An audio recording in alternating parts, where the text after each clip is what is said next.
Hello mga kamakro! For today's video lang naman ay nagluto kami ng atay at ayan nga pinagkukuluan na nga namin at hulaan nyo guys kung kaninong ulam ito. Syempre walang iba kundi ulam ng mga makukulit at ayan na nga guys, so eto na, naluto na natin at nire-ready na natin at talaga namang abang na talaga sila.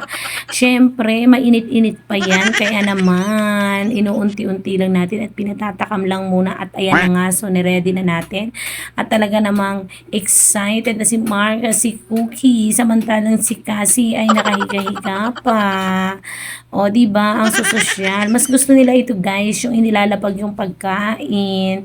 Pag nilagay mo kasi sa lagayan hindi nila papansinin, kaya naman para mga manok lang yan, inihahagis ang kanilang mga pagkain. So ayun, abang na abang talaga sila at talaga naman mukhang gutom na. O di ba? Excited na rin talaga si Marga at talaga naman makakarami sila kasi kanilang lang itong atay na to.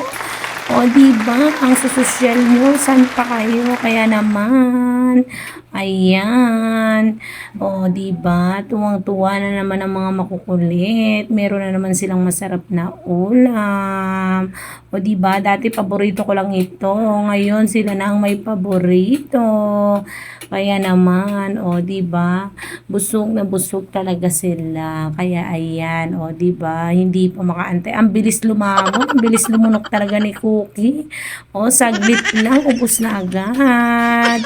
Ay nako, mamumulubi ka talaga dito guys. Kaya lang, syempre, paminsan-minsan bibigyan din sila ng masarap na pagkain. O bukas kalabasa naman kayo para masustansya.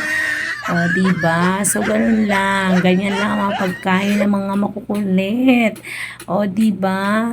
Talaga naman, kahit kayo, diba? Ganyan din ang mga pagkain ng inyong mga alaga. At sigurado, makikita nyo, busog na talaga sila. O, ayan. Pero talagang takam si Cookie. Hindi makapaghintay. O, sandali lang. O, ayan. O, diba? Lamon kong lamon. Kain kong kain. Kaya naman, eto, busog na busog ang mga makukulit. Kaya thank you so much for watching kasi ubos na nila.